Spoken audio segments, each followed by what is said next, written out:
On vous souhaite la bienvenue à ériclatour.com. Dans quelques instants, on vous parle de l'ouverture des jardins de Shiraz sur la rue Pierre-Caisse. Mais d'abord, on vous présente la nouvelle personnalité d'affaires dans le Haut-Richelieu, M. Régent Quintal.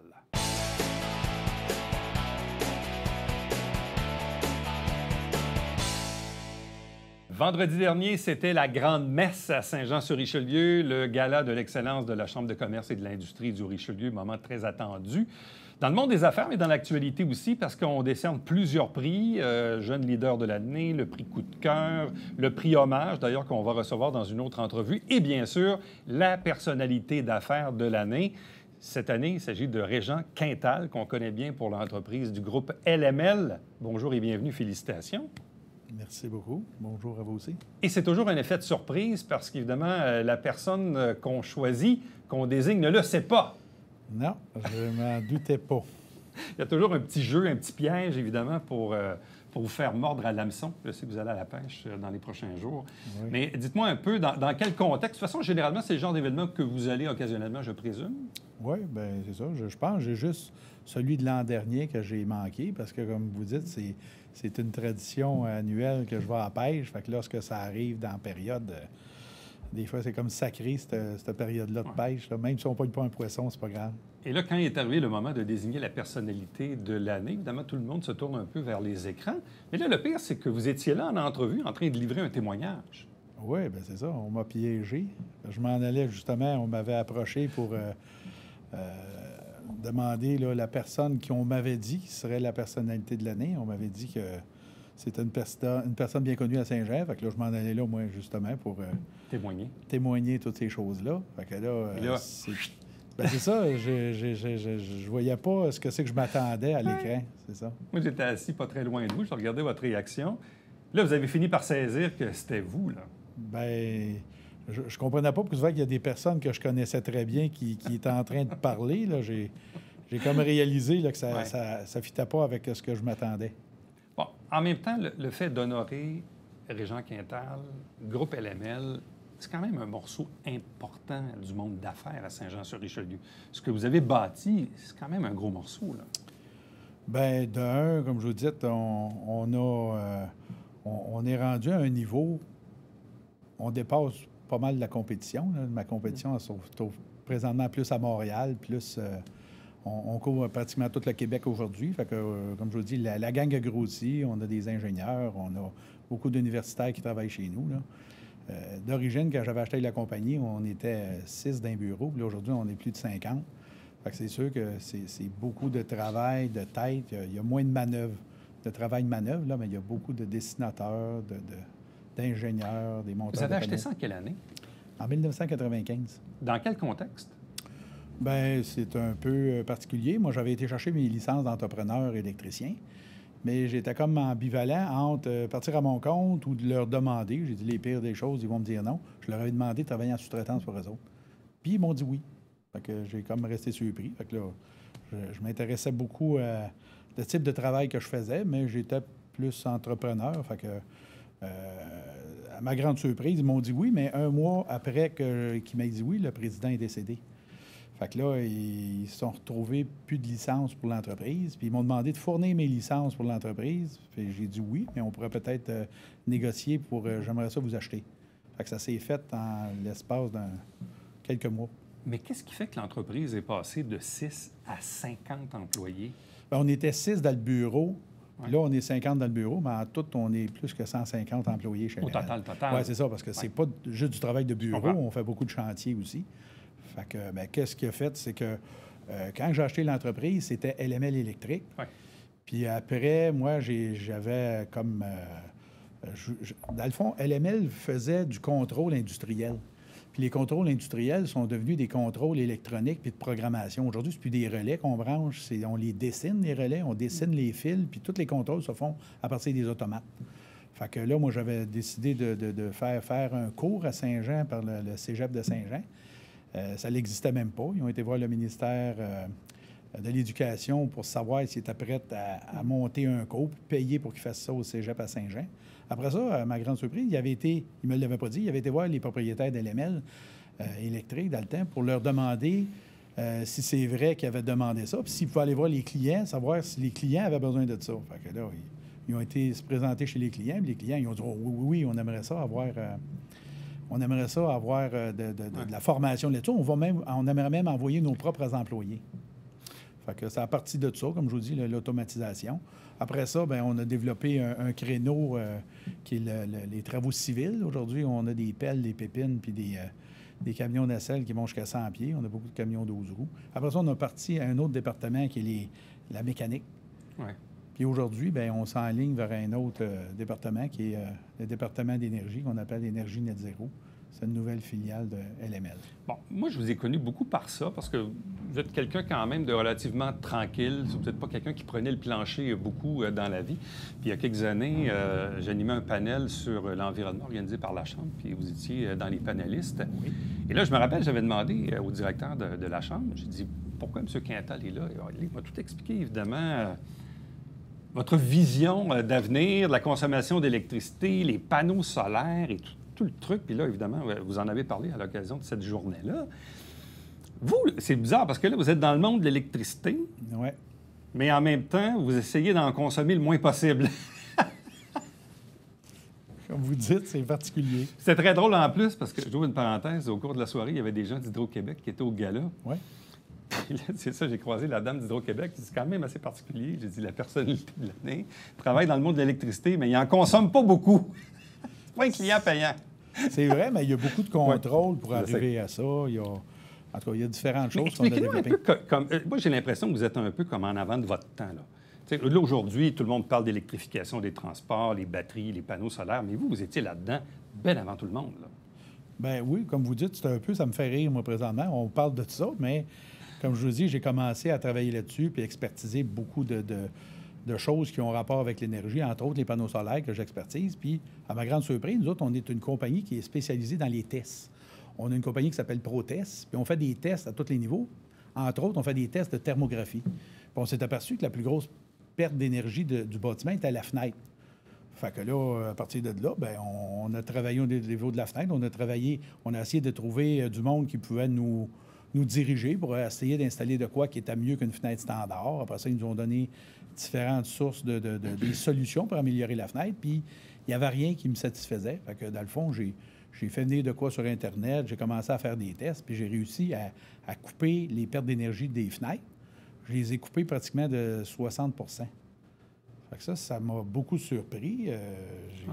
J'ai commencé à faire d'autres tests. J'ai dit, il y a sûrement quelque chose que je n'ai pas compris. Probablement que ça va exploser ou il va y avoir quelque chose que... Pourquoi que les autres ne font pas ça, là? Fait que là, j'ai même fait venir le manufacturier, celui qui fabriquait ça, qui a resté très, très surpris. Il dit, c'était mon plus gros fournisseur au Canada. Je comprenais pas pourquoi ça fait que tu voulais acheter tant de ce matériel-là. C'est une pellicule, dans le fond, qu'on installe par-dessus une fenêtre. Puis il m'a dit, ce que c'est que tu as commandé, c'est peut-être pas le bon produit que tu aurais besoin. Moi, je te suggérais, dans la même famille, d'acheter un produit différent. Ça va résister aux rayons du soleil, ça va faire ci, ça va faire ça. Fait que j'ai installé ça dans nos bureaux. Puis, à ma grande surprise, bien, on a amélioré la performance du bâtiment. Fait que c'est à partir de là, ça fait 7 ans qu'on fait des tests à ce niveau-là. Puis là, bien, on est rendu, on a même construit un bâtiment, puis là, on a dépassé les objectifs que les gouvernements se donnent présentement pour 2030 puis 2040. Là. À 2050, on est rendu à 90 % d'énergie qu'on a baissé dans des bâtiments neufs. Bien, dans la vidéo de présentation de vendredi au Gala de l'Excellence, là, on a mis une copie de votre facture d'électricité qui est de l'ordre de 30 par mois. Oui, ça, c'est l'allocation du compteur. Hydro-Québec, il n'y a pas gros de monde qui le savent, là, mais ils logent le compteur. Ils nous chargent 12 $ par mois. Puis quand on reçoit une facture, tu as 2 mois quand on reçoit une facture. Fait que tu as 2 mois, plus les taxes, c'est ce qui donne 29 $ quelque chose. Donc, le 30 $ par mois, oui. Ça, c'est pour payer le compteur qui ne compte rien. Bien, c'est ça. Bien, il fait mieux que ça. Le compteur, il compte, mais il compte à l'envers. Il compte à l'envers parce que l'Hydro, il nous envoie des crédits. On produit plus d'électricité avec le bâtiment qu'on a construit qu'on en consomme. Fait que là, tous les mois, l'Hydro, ils nous disent « On vous doit de l'argent. On vous doit des crédits. On vous doit... » Fait que là, moi, pendant 7 mois, Hydro-Québec m'envoie des factures négatives. Fait que là, il ne m'envoie jamais d'argent. Malgré qu'il me charge la location du compteur, qu'il me le charge, ça, ils ne me le déduisent pas. Parce que ce n'est pas de l'argent, dans le fond, qu'ils me donnent, c'est des crédits. Mais comment vous arrivez à ne pas consommer d'électricité? Bien, c'est que... Via Hydro-Québec. On comprend que vous consommez l'énergie autrement, là. Mais comment vous arrivez à faire ça? Bien, en réalité, moi, vous expliquer, c'est simple, c'est simple de ma part à moi, moi, vous expliquer. C'est que j'ai trouvé une façon de baisser de 75 l'énergie d'un bâtiment, entre autres à partir des fenêtres. Après ça, bien, après que tu as baissé de 75 bien, je produis le reste avec des panneaux solaires. Mais c'est des panneaux solaires d'une façon particulière parce qu'il y a deux types de panneaux solaires. Dans le fond, c'est le même panneau solaire, mais c'est de la manière de produire l'énergie. Il y en a qui produisent de l'énergie puis ils emmagasinent ça dans des batteries. Oui. Mais moi, je ne magasine pas l'énergie, je le retourne à l'envers sur le réseau de l'Hydro-Québec. Ah, oui. Oui. C'est possible, ça? Ben oui. Ils appellent ça, nous autres, Hydro-Québec, c'est un tarif particulier qui appelle ça le mesurage net. Le mesurage net, dans le fond, il y a des journées que je produis plus d'énergie que j'en consomme, puis il y a d'autres journées que j'en consomme plus que j'en produis lorsque c'est nuageux. Mais en réalité, on appelle ça du on-grid, excusez l'expression anglaise. C'est du on-grid, c'est des panneaux solaires qui, avec un module électronique, qui nous permet de retourner l'énergie sur le réseau. Mais si on regarde ça froidement, là, investissement versus, évidemment, le fait de ne pas être facturé, un dans l'autre, ça se vaut? Bien, il y a, comme je vous dis, là, ça serait peut-être un peu long à vous expliquer tout l'ensemble, mais je vais juste vous dire qu'une fois que tu as trouvé des façons de baisser l'énergie du bâtiment, tu peux t'installer un système de chauffage électrique qui est 4 fois moins cher qu'un système de chauffage conventionnel. Puis plus le système est petit, plus il est performant, de un. Entre autres, le bâtiment qu'on a construit, là, au lieu d'installer une entrée électrique de 400 ampères, on a installé une 200 ampères, mais je n'ai jamais dépassé 100 ampères. Fait que là, on peut se permettre d'avoir une entrée électrique 4 fois plus petite. Fait qu'il y a des choses qui coûtent plus cher, puis d'autres choses qui coûtent moins cher. Mais ça, j'ai l'impression que ça, là, ce morceau-là, là, ça vous passionne. Bien oui, ça me passionne. Ouais, c'est un petit clin d'œil à l'Hydro-Québec parce que, comme je vous dis, j'ai réussi à avoir des crédits de l'Hydro. Tout le monde rêve de ça, d'avoir des crédits de l'Hydro. Mais là, j'aimerais ça d'en faire profiter à nos clients. On en profite déjà chez LML, là, aussi. On a plusieurs panneaux solaires sur le toit. En terminant, c'est quoi l'avenir de Régent Quintal? C'est quoi l'avenir du groupe LML? Bien, écoute, vous tombez probablement à point de me poser la question. Mais je m'étais dit, moi, il y a plusieurs mois, quand j'ai découvert un peu la façon de baisser l'énergie, je m'étais dit, à partir de 60 ans, je vais m'occuper exclusivement de énergie net zéro. C'est la nouvelle division électrique de LML. C'est pour réduire l'énergie des bâtiments puis produire l'énergie. Ça, comme je vous dis, je suis un peu un passionné à ce niveau-là. Puis je m'envoie à 60 ans dans moins d'un mois. Fait que on est synchro. On est pas mal synchronisé à ce niveau-là. Fait que c'était ça, là. Je veux m'attarder à ça, mais j'ai toujours besoin des ingénieurs, des techniciens de LML pour faire ça. Régent Quintal, personnalité d'affaires de l'année 2023. Merci beaucoup. Félicitations encore une fois et bonne pêche. Merci à vous. Restez avec nous. On vous revient après ceci.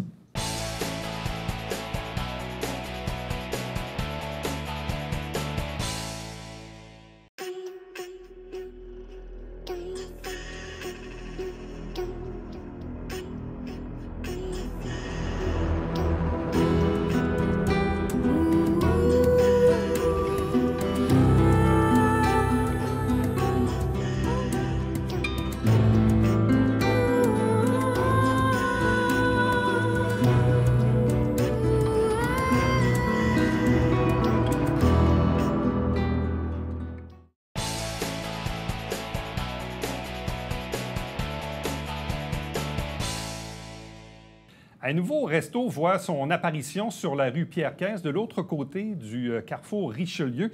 C'était l'endroit où il y avait ces dernières années le thé d'Oréa, remplacé par le jardin de Shiraz. Avec nous pour en parler, son propriétaire Abbas Sharif. Bonjour et bienvenue. Bonjour, merci beaucoup de l'invitation. Bien, ça fait plaisir. Vous êtes impliqué dans le monde de la restauration depuis quelques années. Une trentaine. Une trentaine. Vous êtes déjà installé avec le jardin de Shiraz du côté de Saint-Hyacinthe depuis bientôt 1 an et là, depuis un petit peu plus d'1 mois du côté de Saint-Jean. Donc, expliquez-nous un peu ce nouveau bébé, ce nouveau projet. À Saint-Hyacinthe, on sert d'ailleurs du café colombien, 100% colombien. On est allé chercher, c'est notre importation, c'est nous autres qui l'importons. Et on travaille avec des compagnies ici à Montréal pour toute la torréfaction. Donc, on a choisi beaucoup pour avoir les 3-4 grades qu'on a présentement. On a travaillé très fort pour que ce soit ce qu'il y a de mieux, ce que le café peut nous offrir de mieux à ce niveau-là. Et ça va très bien à Saint-Hyacinthe. Puis je suis venu acheter de l'équipement à Saint-Jean, puis j'ai vu la place. J'ai dit non, on n'achète pas l'équipement là, cet équipement-là. On achète la place. OK. Donc, quand vous avez su qu'elle voulait fermer le thé d'Oréa, c'était pour acheter les équipements? Je rentrais pour acheter l'équipement. Non. Oui. Je rentrais pour acheter l'équipement. J'ai vu que la place était belle. J'ai vraiment aimé le décor en tant que tel. D'ailleurs, on n'a pas vraiment beaucoup changé. On a changé un peu les produits à l'intérieur. Mais au niveau du décor, il n'y a pas grand-chose qui a été enlevé. Donc, j'ai aimé la place. On a dit, hey, on l'achète, on y va avec ça. Donc, j'ai acheté en tant que tel l'équipement pareil. J'ai pas acheté Puis, j'ai négocié le bail. Donc, c'est comme ça qu'on a fait pour avoir la place avec l'ancienne propriétaire. Donc, j'ai acheté l'équipement. Puis, avec le propriétaire de la bâtisse, on a loué le local. C'est comme un petit coup de cœur? Oui, un gros coup de cœur. Mais pour vous, étiez-vous dans une logique d'expansion, dans une logique de vouloir grandir? Avec je vous ai dit tantôt en entrée qu'une trentaine d'années d'expérience, tu remarques ça, tu remarques beaucoup de choses très rapidement. Donc, je suis rentré, j'ai dit, il y a un potentiel, il n'a juste pas été exploité de la bonne façon ou... Bon, quelqu'un qui a pas... Tu sais, des fois, on achète des commerces par passion, des fois, on achète aussi avec l'expérience. Donc, la personne qui l'avait acheté par passion pour le thé, qui est un très beau créneau. Est-ce que c'est un créneau qui va rapporter autant? C'est différent. Ouais. Donc, alors que le café, les croissants faits tous les jours, les chocolatines faites tous les jours, on a des macarons, les bubble tea. Donc, c'est un créneau qui existe présentement, peu importe où on va. Donc, même les magasins, les restaurants à sushi vendent des bubble tea maintenant. Donc, on rentrait dans un créneau qu'on connaissait déjà, avec l'expérience à Saint-Jean, à Saint-Hyacinthe. On a l'expérience de la satisfaction de la clientèle au niveau de la restauration. Donc, puis le décor, comme je vous dis, quand tu achètes un commerce, tu as 150 000 à mettre de décor en partant. Puis là, on parle de rénovation de base. On parle pas de 600 000 700 000 comme on a déjà investi dans d'autres places. Puis là, je suis rentré, j'ai dit, écoute, j'ai pas 5 000 à mettre. Okay, c'était comme un clé en main pour vous, là. Oui, bien, il fallait que je négocie des deux bords. Oui, évidemment. C'était ça, l'enjeu, c'était ça. Donc, aller voir le propriétaire, voici qu'est-ce que je t'offre. Ouais. Puis de l'autre côté, satisfaire la propriétaire d'avant, voir, voici ce que je t'offre. Il fallait que les deux tombent OK en même temps. Ça reste quand même, pour ici, à Saint-Jean-sur-Richelieu, une zone assez stratégique parce que, bon, on n'est pas très loin des autoroutes, le Carrefour, on est à côté du Pacini. Et la polyvalente qui est à côté, c'est un secteur de la ville assez névralgique, très, très, très passant. Puis c'est drôle parce que dans les derniers mois d'opération du thé d'Oréa, ma conjointe, mes filles ou des amis me disaient, ouais, tu sais, c'était rendu un peu in d'aller là, tu sais. Puis quand j'ai vu qu'elle fermait, je trouvais ça un peu dommage parce qu'il commençait à avoir une petite lancée intéressante. Là, de savoir maintenant que c'est repris dans un créneau qui peut s'apparenter, ça devient quand même intéressant pour l'offre, pour le public, là. Oui, bien, où est-ce qui était vraiment in, c'était les bubble tea puis le fait de pouvoir s'installer dans le salon en haut. Dans les deux cas, on les offre encore. Mais là, on vous amène du café colombien que tu peux acheter en sac, avoir la moulure que tu as besoin pour chez toi, l'emmener chez toi. À Saint-Hyacinthe, 20 de mon chiffre d'affaires, c'est les commerces. Ah ouais? C'est des commerces aux alentours qui achètent à coût de 4-5 kilos Saint-Hyacinthe Technopole, le Gros Bras, ben bon, des compagnies qui achètent, puis c'est ça qu'ils offrent à leur clientèle. Du café, ça se choisit comment? Comment on fait pour trouver là, la bonne sorte, le bon grain? Depuis que je suis rentré dans le monde du café, je peux vous dire, il y a tellement de sortes de café. Tellement. Puis la torréfaction est quelque chose de très important aussi. 2 torréfacteurs différents ne feront pas la même chose avec le même café. Donc, c'est là que je vous dis qu'on a vraiment travaillé fort pour avoir ce qu'on vous offre présentement. Vous voyez, le café colombien, c'est une importation privée qu'on a. C'est nous autres qui l'importons. On en a eu d'autres avant. Et celui-là, c'est celui qui me satisfait le plus. Ensuite, au niveau de la torréfaction, on a le foncé, le moyen, le léger, puis on a le décaféiné. C'est tout le même grain de café, mais il a été fait d'une manière différente. Et quand on goûte des cafés là, pour trouver le bon, là, qu'est-ce qui vous... C'est quoi l'élément là, qui fait la différence en dire bon, c'est lui que j'aime, c'est lui que je veux? Là? Bien, je vais vous dire, ça va dépendre de l'heure de la journée. Ça va dépendre de l'heure de la journée. Donc, il y a un café. Le café qu'on offre, c'est un café qu'on sert directement. C'est un café colombien mélange maison. Donc, c'est un mélange du foncé et du moyen. c'est un café qui se prend n'importe quand dans la journée. Alors qu'il y a des cafés qu'on va avoir sur le site Internet qui vont être mis en vente. On a choisi 12 sortes de café. T'en as qui goûtent le miel. Un petit peu comme une tisane, ça s'adapte. T'en as qui goûtent vraiment les fruits, les baies. Et ça goûte ça. Donc, ça dépend vraiment au courant de la journée. Donc, oui, on va parler d'un café Tim Hortons qui est un café quelconque. Correct. Ouais, J'en ai acheté cette semaine. Mon caméraman me fait signe pouce par en dessous. Donc, si lui, je pense il fait qu'il ça, n'aime pas je peux beaucoup vous le dire- Tim. Bon. Je peux vous dire que l'eau chaude goûte meilleur. Moi, je suis Il est souvent du d'accord Tim avec Hortons. Faut pas que tu mettes trop de lait. Ben, goûtez-y, Idéalement, même pas de lait, goûtez-y c'est bon. à ce café-là, Ouais. sans sucre, sans lait, café noir. Ouais. Puis vous allez comprendre qu'il n'y a pas de goût. OK? Puis je ne suis pas là en train de critiquer les Non, autres je cafés. comprends, C'est je normal. comprends, c'est sûr. Ils vendent des cafés en quantité industrielle. C'est sûr qu'ils ne sont pas spécialisés juste là-dedans. Nous, le café, le grain qu'on a choisi, puis je vous le dis, ça a été long Ah, avant je que je tombe comprends. sur le bon. Ça a pris un bon 4-5 mois en testant. Puis j'en ai encore, là. J'ai encore des fournisseurs qui arrivent, des nouveaux que je ne connais pas, de leur ferme directement de la Colombie, qui nous envoient les cafés. Puis dans des petits pots. Puis je te dis, j'en ai reçu 12 la semaine passée, 12 sortes différentes. Goûtez-y, goûtez-y, goûtez-y. C'est sûr que, comme je vous dis, c'est un petit peu comme n'importe quoi. Il y en a une quantité industrielle. À un moment donné, il faut que tu t'arrêtes sur certains. Fait que nous autres, on s'est arrêté sur 12 différents. Donc, le jardin de Shiraz, c'est bâti alentour du café, le café colombien qu'on peut consommer sur place ou bien sûr en acheter pour l'amener à la maison. Au travers de ça, évidemment, il y a les bubble tea, il y a les autres trucs. Il y a, des Il y a les pâtisseries, il y a les sandwichs qui sont faits tous les jours. Il y a les macarons maintenant dans les deux places. On a des desserts maison qui sont faits par quelqu'un chez nous. Donc, c'est fait. Donc, j'ai des clients qui attendent, qui appellent, mettons, à Saint-Hyacinthe. J'ai des clients qui appellent. Est-ce que vos carrés au citron sont arrivés? Je dis oui. OK, mettez-moi-en 4 de côté, j'arrive dans 5 minutes. Parce que ça part tellement vite.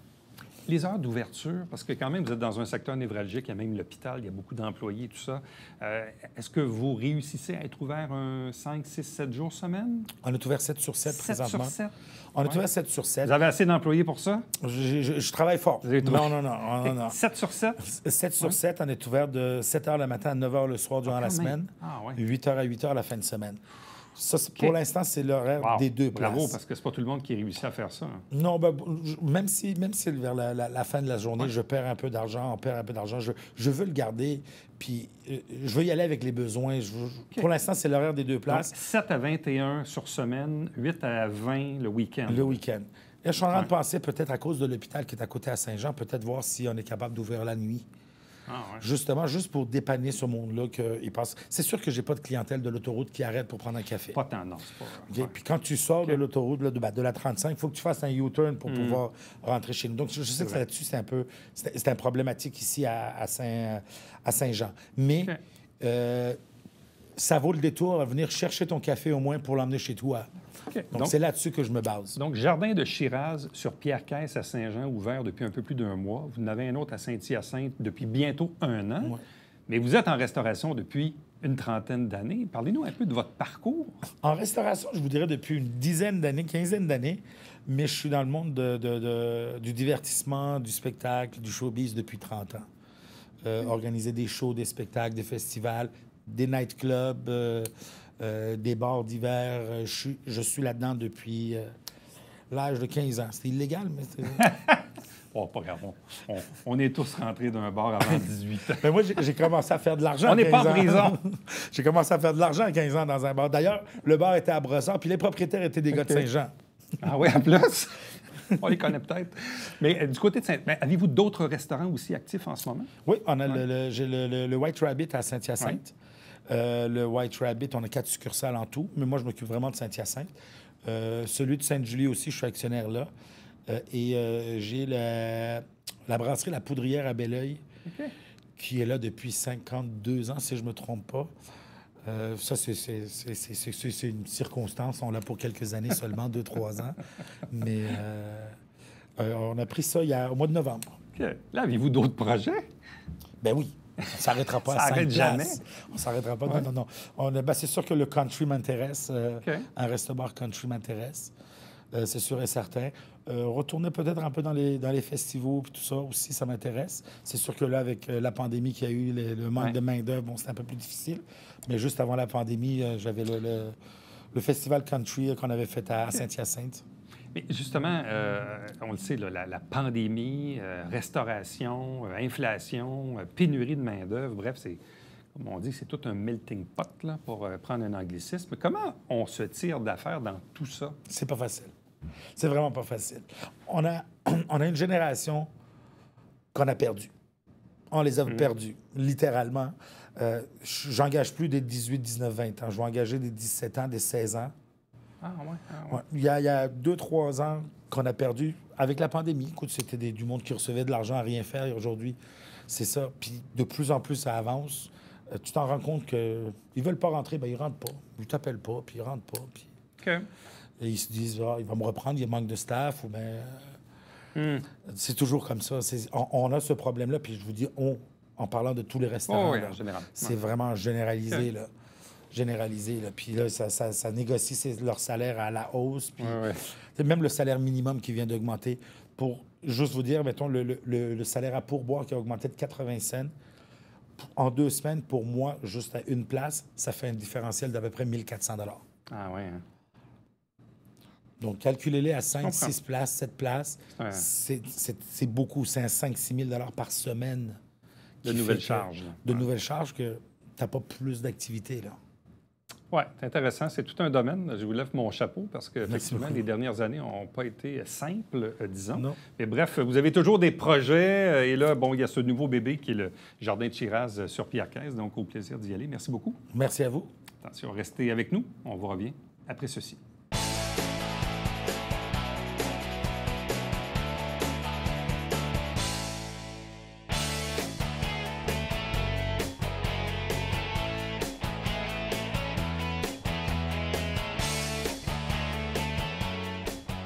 Samedi qui vient, Cabaret Théâtre du Vieux-Saint-Jean, il y a un spectacle bénéfice avec le groupe Accent au profit du département d'oncologie de l'hôpital du Richelieu. Il reste encore quelques billets. Vous pouvez bien sûr les acheter dès maintenant ou même sur place s'il en reste encore quelques-uns. À demain.